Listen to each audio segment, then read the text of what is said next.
Hello, everyone, and welcome to Conversations in Horror. I'm your host, Kevin Powers. I'm also the owner operator of Something Wicked Entertainment and Events, and welcome to this podcast that is dedicated to the love of everything horror, whether it is from the 30s to the 50s to the 80s to the 2000s to the now. We kind of delve a little bit into all the different decades of horror in order to give you a fuller view of all the types of different films that have been produced since the invention of the great film camera.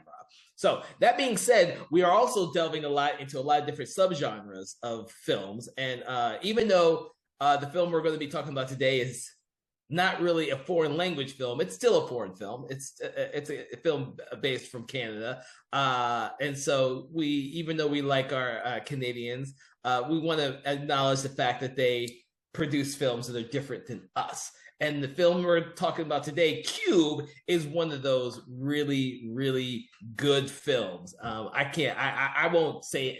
I won't be the only one saying that, but at least I hope not. But my special guest for today, Sarah Panazzo, will hopefully have some great things to say about this movie as well. Thank you, Sarah, for joining us on the show today.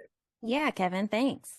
So we are delving deep into Cube, the first Cube, because there is also a Japanese I think it's Japanese version, but also the actual subsequent sequels and all that type of stuff, because this film kind of came out of nowhere and they quickly made sequels after it became extremely popular with both critics and audiences. So I'm glad to be talking about this film that's from Canada, because we don't talk enough about some of the films from Canada. I mean, a lot of stuff is now filmed in Canada. We just don't say anything about it because, like, a lot of TV shows, like everything on CW was filmed in Canada. And I think I saw that this was one of the first movies to kind of like put Canada in a spotlight. Because of how iconic this movie is. It kind of starts the whole like escape room genre where like Saw comes from and a bunch of other stuff. And I have been meaning to watch this movie for years, and I only first watched it a few weeks ago for this. Oh, well, okay. So I was pleasantly surprised. I had always heard good things. I always knew it was like a game changer. So I watched it, and I loved it so much that I then watched the other two. I did not watch the Japanese remake, but I went immediately into the sequel and then onto Cube Zero, which I don't know how much we want to like go into those, but I was aware it was a part of the trilogy, but I didn't know where it fell in the story. No, it's fine, because we actually don't know. For everyone out there, we don't know if we're going to get around to doing the other Cube films in the franchise. You never can tell. It's not on our list, but the first Cube is, and so we're going to discuss that. And if stuff from the other Cubes creep in, that's perfectly fine, because for everyone out there, I just watched the Asian version of Cube not that long ago, because I didn't even realize it existed until I accidentally came across it, and I had to pick it up and figure out whether or not it was going to be any good or not. So that being said, I ended up seeing Cube when it originally was released. I cannot remember exactly how I came across this film. I would not be surprised if I read it in an issue of Fangoria, or Rue Morgue. I keep forgetting that back then I was both in Fangoria and Rue Morgue and Horror Hound. So I can't remember which one I read it about in, but I had to find out about this film. I did not see it in the theater. I saw it when it came out on DVD or VHS, whatever time period it is, because I'm now confused about that. But I did see it when it first came out, and I absolutely loved the fact that not only did it have an ambiguous ending, but it had a really cool premise. And Yes. Yeah, I love the premise of this. All these different strangers thrown into this labyrinth maze, and they have to figure out how to get out. And it's such a minimalistic thing too. I think one of the biggest parts of the pitch was that they were just going to reuse the single set over and over again. And I think the biggest part they ended up building was like a cube and a half for when they zoom out or go into different rooms. And it was lifted up off the floor so they could allow all the different sides to be lit. And apparently they didn't shoot it in order because it was so hard to rearrange all of the gels to put on the walls. So they had to shoot everything in like color order based on the gels. And I was like, that's fantastic because you go so drastically through this movie. If you go just by color rooms, it's so different throughout the entire movie. Well, that now gives me a reason to rewatch it and look at that aspect of the film because I did not know that. I didn't know that they kind of built a cube and a half and kind of had to. I thought they might take time to change it all the time because either they're going through the left side room or the right side room, they're going up or they're going down, and so changing the cube around probably they had to shoot it like that. But the color that would make a bigger difference Yeah. because back then they weren't using LED lights for everything. So they couldn't Mm-mm. just easily flip a switch and change the color. Exactly. So yeah, apparently it was like 21 days. So it took so long for them to change the color of each room. They had to do it that way.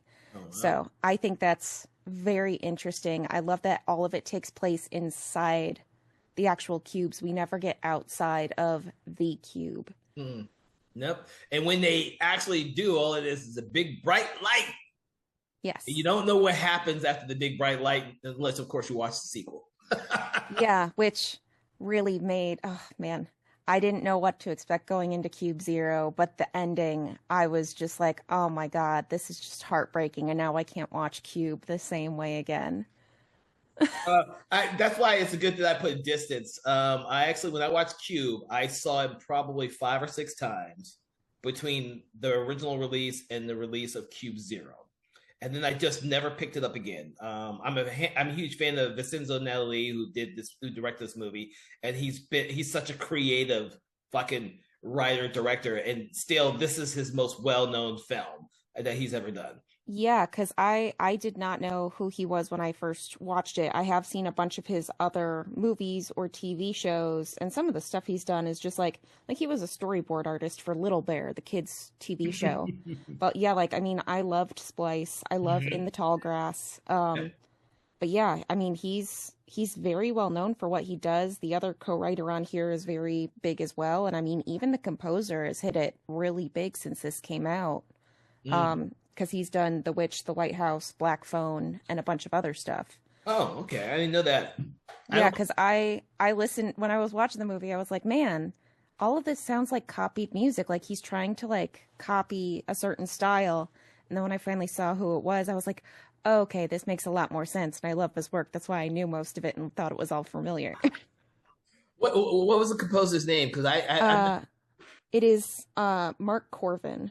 see, because I of the movies that you've mentioned, I don't have any of those scores. That's probably why it just didn't ring a bell to me. I was like, I haven't seen Yeah, those. because those are some of my favorite movies. I've So seen the I was movies. I like, just haven't listened to the scores. I don't have the scores. oh yeah, no, he did a fantastic job. Like I said, it helps with the world building, the sound effects of everything going on, Oh, the and like sound effects are brilliant.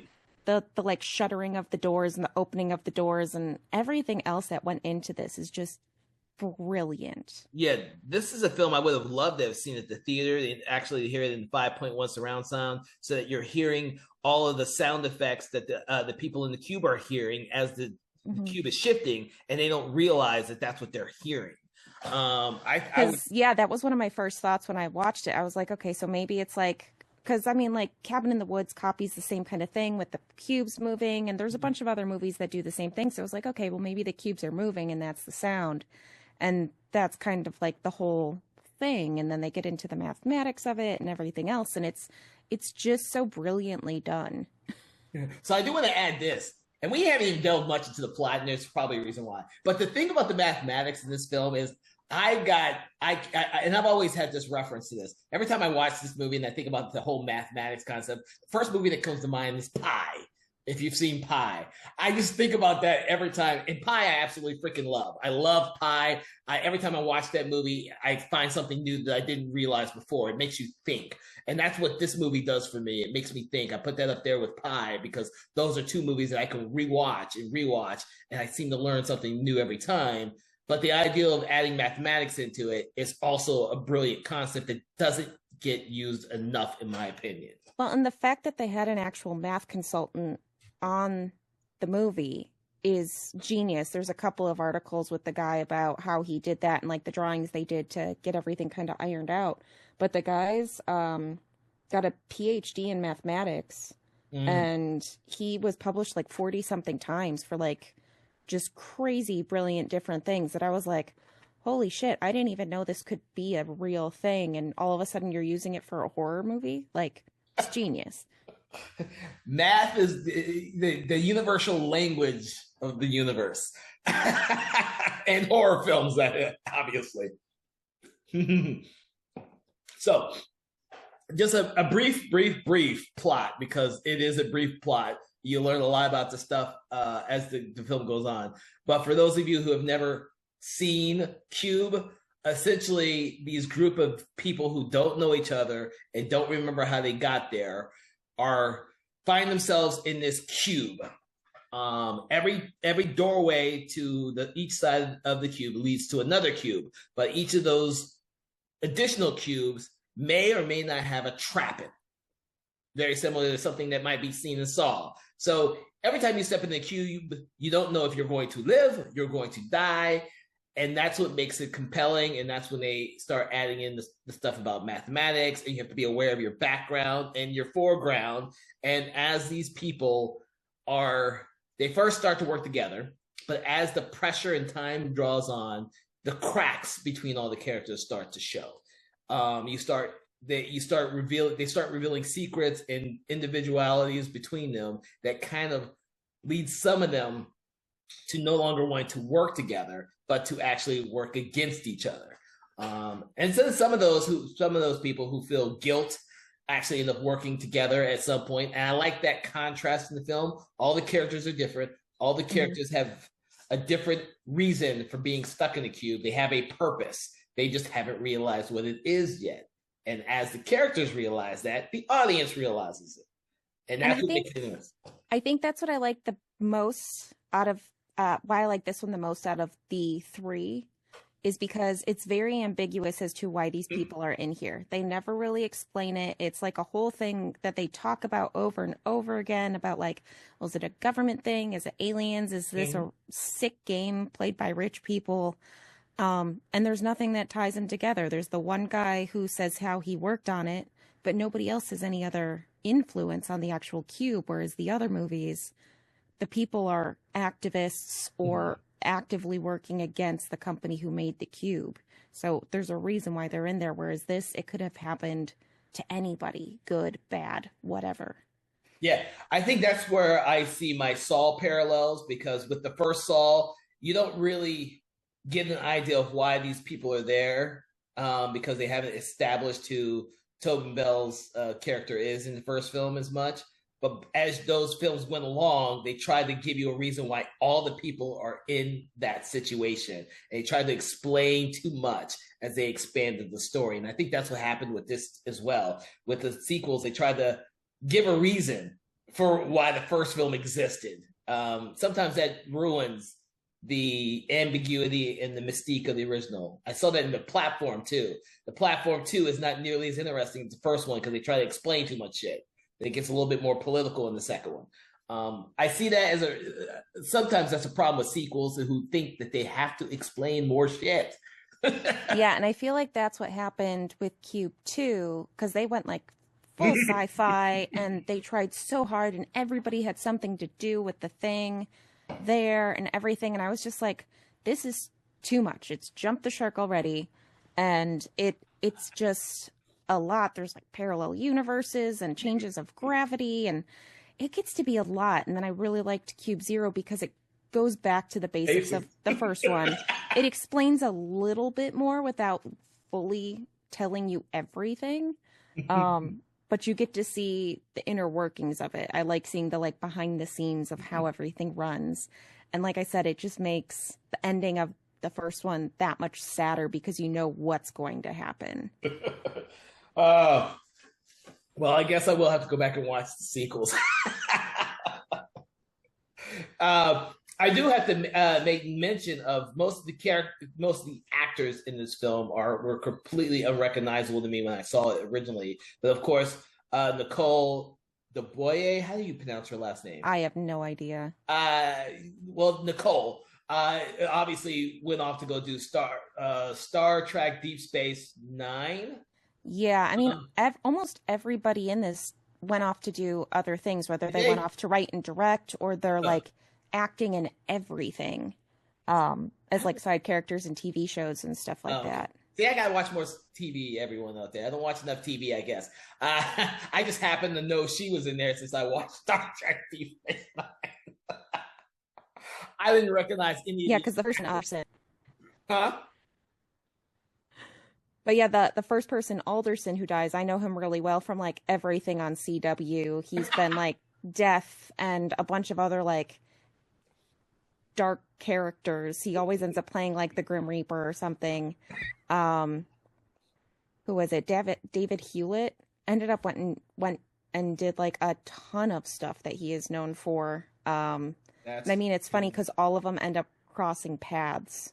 Uh, so he's done a lot of the stuff that the director has done in other things, but like he was on Stargate Atlantis. He was in The Shape didn't of watch. Water. Was he So in Shape of Water? Oh, see, okay. yeah, I love that movie too, but I I haven't seen the know. movie. I haven't seen that movie enough. I need to see that more. Which is good. I mean, like I said, the one thing I took from the original movie of this was is Vincenzo Natali, and I followed him. I still follow his work and try to watch his work when I realize that he is doing a new film, which Yes. they don't actually like. There's not as much fanfare with this director. And Splice being, I think, probably his last biggest film before he did In the Tall Grass, which I loved In the Tall Grass. Yes. But I did remember hearing a whole lot about that movie because No, it was straight to Netflix because it was part of their whole like Halloween grouping that they used to do where they would release like four really good indie flicks for Halloween. But yeah, I mean, with Splice, I feel like that was his next big one. I mean, I know he did a bunch of directing for TV shows like he directed the TV movie of Tremors. He was on Westworld, The Stand, Guillermo del Toro's Cabinet of Curiosities, Peripheral, Lost in Space, American Gods. It just keeps going on. Like ah, any big sci-fi TV series, he has directed episodes for, um, interesting. and wrote quite a bit as well. So I'm interested to see if he does anything in the future because it's been a while since he's done an actual movie. Yeah, In the Tall Grass was what, 3 years ago? 2019. Shit, is it that old? Yeah. God, I did not realize that that was that old. So I must have not have watched that when it first came out. Interesting. Yeah, because he did this in 98 and then he did Splice in '09. Mhm. That was in 2019. So yeah, like every 10 years he's been putting out like a movie. Otherwise it's just TV series in between. And I wish he did more, but you know what? If he releases less and they're still as good as the rest of his other movies have been, then you know what? Good for him. Well, he reminds me of the director David Slade, who did Hard Candy and 30 Days a Night and the third Twilight. And then he went off to do tons of horror for television. And then he occasionally does a movie. And I'm like, oh man, those talented individuals are just not. They don't, I'm hoping that they just love working in television and not that they're not just given opportunities to direct more feature films. I know Vincenzo now leaves likes to go back and forth between sci-fi and horror or just add elements of both. So his films are a little bit odd. But like David Slade, I like, dude, he did 30 Days of Night. He brought back very vicious vampires, and then of course Yeah. he went off to go do Twilight #3. Uh, Two different ends of the spectrum. it is, it is. It's so crazy, but I still love his work, which is kind of crazy. Uh, but you know, Cube is this odd horror film because it's more sci-fi based, and even with the math elements, sci-fi based. But like we've said, it really there's a lot of parallels to stuff like Saw in this film, and you see it when people die in this film. Yeah, it is quite gruesome and it influenced a lot of like major kills in other movies like the grid kill in what was it, Resident Evil? Resident Evil. Yeah. Yeah, I mean, some of it's so genius. You're watching a guy get water sprayed at him, and you're like, okay, cool. He gets a shower, he starts drinking it. He's like, oh, yeah. And then skin starts melting and everything else. And it's just so vicious. Yeah, I hate to see how they had to clean all that stuff up because the visual effects are still excellent. They don't all look like they're CGI. Well, So and the fact that it was like donated visual effects too, they did not end up paying for any of the VFX because who was it? Core, which was the special effects company, wanted to support the Toronto film industry. mm, So they basically cut their budget almost in half just by having free special effects. nice. But yeah, I mean, like the deaths in this can be crazy between like the guy getting cut and dragged on the wall, which you're waiting for like the whole movie. You just want that guy to die. And then everybody else were like, you're just slowly seeing people get injured or just the gruesome stuff that happens in room to room, even as they're testing with the shoes. It's it's very interesting how different they were able to do each cube. Yeah, I'm trying to remember. I think was it Worth? The Worth, the guy who worked for the to build the. Yes. So Yeah. Worth, Worth gets dragged through hell in this movie. He really does. And it's really, like I said, at the end it's really cool that like what's his name? Mhm. Kazan gets out, but then like Worth fights this entire movie and basically sacrifices being stuck in the cube to Mhm. kill the other guy. So Yeah, but that was such a great kill. it really was. Stuck in between the outside world and the cube as it's shifting. I really and that's still I love that scene when I first saw the movie, and I still love the scene now. I do feel a little bad that Nicole's character gets killed the way she does, but Yeah. uh, um, because what happens is, and people who have listened to the podcast will hears me say this a lot because unfortunately I reference this movie a lot because I see so many people being influenced by the way this movie's plot is done, which is Night of the Living Dead, which is about a bunch of people stuck in a house where they can't agree on anything and eventually they all die. This film is like a reverse of that for me. They all start off working with each other and then it de-evolves as time goes on.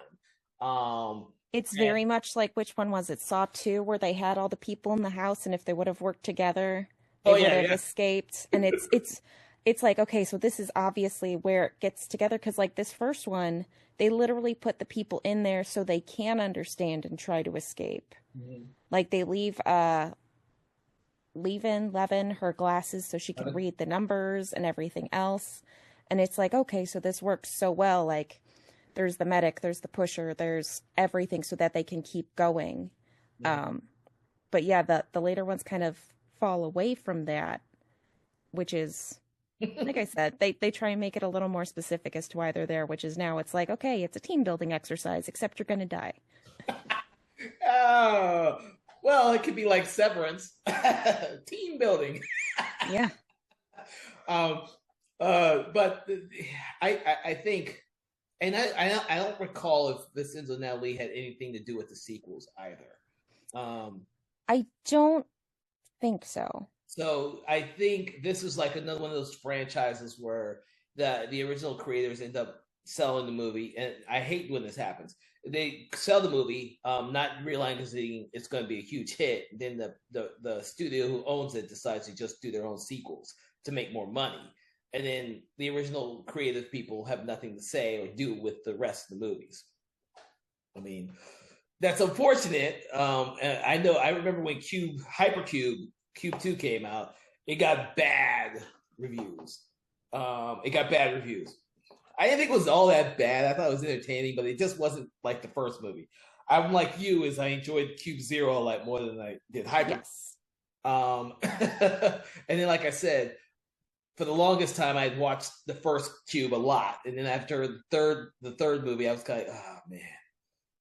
And then I put the entire franchise down, and I hadn't watched it since this time. So I can't remember when Cube Zero came out, but you can probably look and see how long. It's like every 2 years they came out with one, so they really like churned them out because it was 97 2002, and then 2004. So it's probably been about 2004, 2005 since I last saw this movie before we talked about it. So it's been a good amount of time. So Yeah, I know that they've been in talks for years about there was a Cube 3D during the whole like 3D phase of horror films, and then 2015 they were talking about doing a remake, Mhm.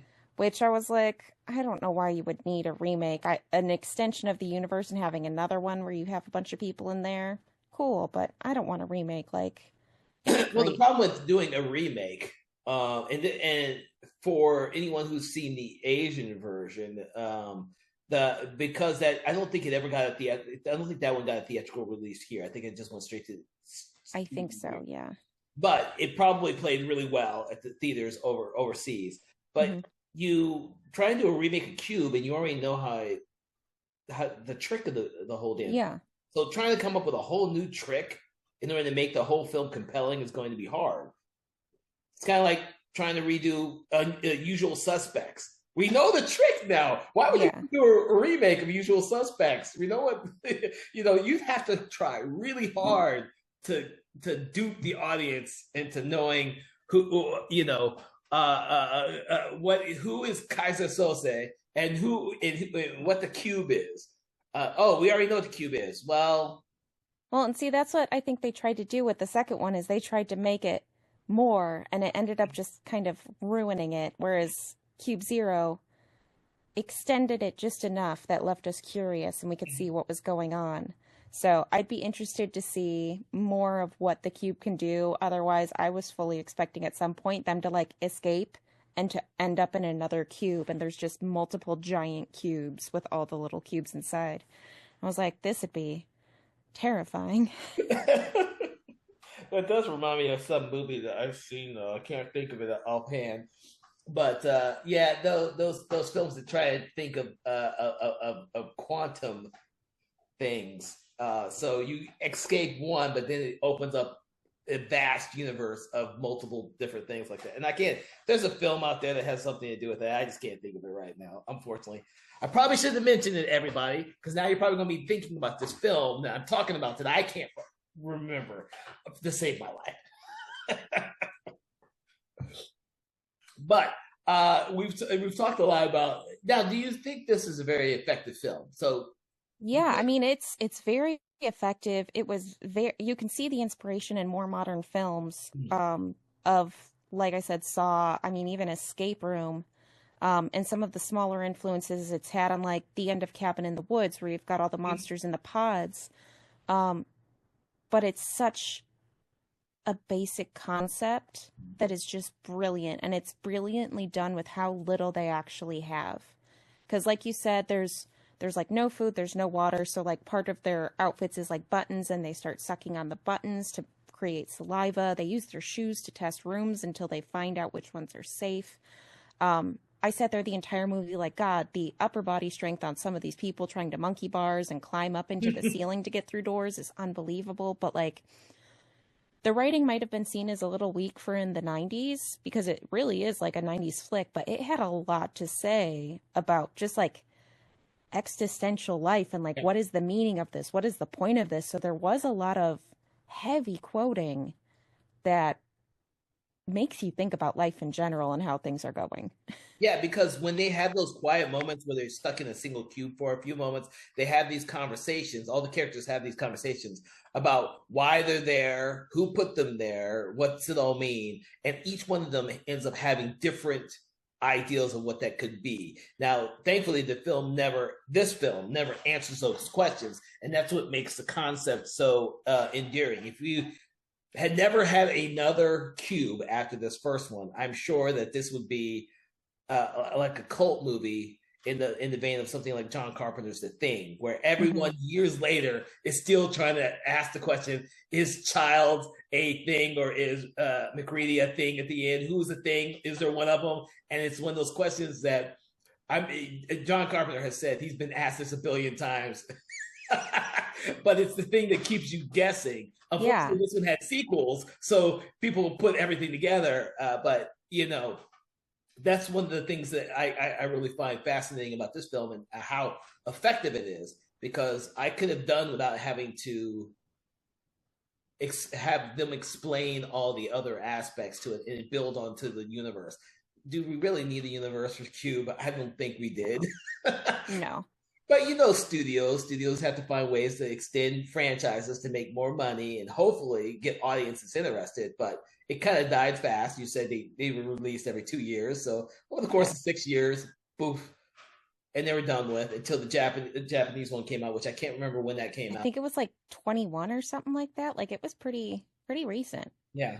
Like I said, I found that without even realizing they had ever made it. It just I was at a horror convention and the distributor, the Blu-ray distributor was actually selling a special edition of it. So Cube, what the hell is when the hell did they do this? I usually know about all these type of movies, and I didn't know that they made this damn movie. So of course I had to buy it. So which for everyone out there, if you've never seen Cube, um, I would suggest doing a double feature of both the original Cube and the Japanese Cube first before watching the actual sequels. Um, I think that would be much better served than watching the original series and then watching the Japanese version. I think you should definitely watch those two simultaneously. They're very similar, but they're different. I really like what they did with it. So Yeah, and like I said, I really like Cube Zero. I like the expansion on the universe and how you see how like that like people deep at their core, as you can see in this one, are like you've got the whole mix of, are they inherently good or inherently evil? Are they going to help each other? Or are they going to mm-hmm. push each other so they can be the ones at the top? And it kind of expands on that with, well, there's people monitoring this and watching it, and they literally do nothing about it the entire time this is happening. And it brings in some of that more existential stuff of like, why is it here? Mm-hmm. What is the purpose of this? And it goes with the whole like God thing, because like it becomes one of the questions of, do you believe in God? And they're like, well, nobody has ever answered yes at the end of this, so they don't know what happens. Mm-hmm. But yeah, there's just, like I said, there's so many different quotes in this that are just, they hit really hard. Mm-hmm. Like, Worth says, we're both part of the system. I drew a box, you walk a beat. It's like you said Quentin is. Keep your head down, keep it simple. Just look Mm-hmm. at what's in front of you. I mean, nobody wants to see the bigger picture. Life's too complicated. And it ties in a lot to day everything. Like everyone's just like, well, just keep going. Just keep going through the day. Um, and there's just so much in this movie that you can look back on, and it's just genius. Yeah, and you bring up something that I touched upon it a little bit, but you bring it up even better when I said that it's those quiet moments when they stop and they have these conversations between each other that we get these amazing dialogue sequences. So between them going between the cubes, when they have these moments, no piece of dialogue is wasted in this movie. It really isn't. And this is a lot of characters that you had focus on, and you're just thrown in with all of them all at once. So as they're learning about each other, the audience is learning about each of them, and between these dialogue sequences, you're learning how different each of them are, which I thought was brilliant the way that it was conceived, because of the way the film is. They literally just going through each cube, but then they have these moments, or these moments where click. Oh, we found out how to figure out which rooms are safe and which ones are not. But we've also had this conversation on the side about other things, and we learned about the characters because they're all different. This is not a film where any one of these characters are the same as any other ones. They have a very specific purpose, but they also have completely different personalities. And obviously, they can't all work together. The one guy who decides that he wants to be in charge is actually his Achilles heel, which I actually love that aspect of him.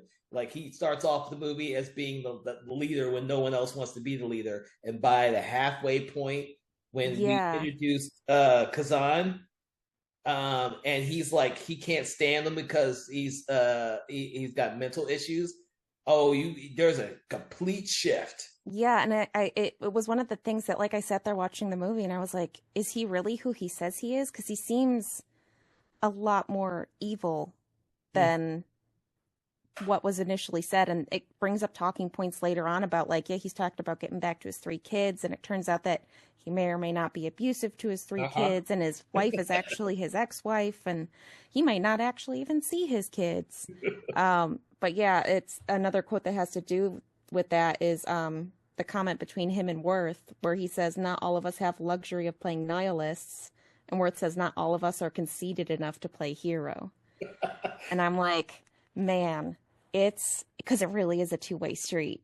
Worth has some great dialogue when he Oh starts my opening up. gosh. He has some great dialogue, and especially when he decides to help the nurse with Kazan. Um, Yes. he has a shift. At the very beginning, he doesn't really. He just sits there doing his own thing. He realizes what part he played in the building of the cube, but he feels like though it's all kind of a dead end. So he doesn't really help out. But when Kazan character is introduced, there seems to be a shift in his. Yeah, it's like he goes from like being super guilty and realizing like I am a part of this and why this is a thing to, well, if I'm going to make amends, this is how I'm going to do it, and I'm going to at least get these people as far as I can, leave no man behind. And it's like I said, by the end of the movie, like you really see him as the hero, and knowing that he does not escape just to get Kazan out because he sees Kazan as worthy of escaping. Whereas all the rest of them have their issues. All of them have issues, or they just get violently murdered for no reason. Because, like, even the doctor is like slightly crazy, and she's like, "Big Brother did this. Yeah, Everything's set up for when you live to when you die." I can't remember the one who kept thinking it would be aliens. But yeah, there's some crazy theories in here that are introduced at the very beginning. I was like, what? Okay, so are there any final thoughts that you'd like to say about Cube? Ah, I'd say if you haven't seen it, it is probably one of the must-sees of horror. Uh, I hate that I waited so long to see it because it is genius. And you can see its influence on so many other films. Mhm. It's so well done. Like I said, I realize now that I have seen this director's other stuff and they're all so brilliant. But it is a great film to start off on. All right.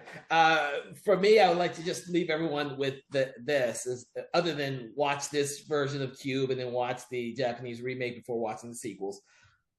I do want to say that watching the sequels does add a little bit to the world that was created when the Cube franchise started.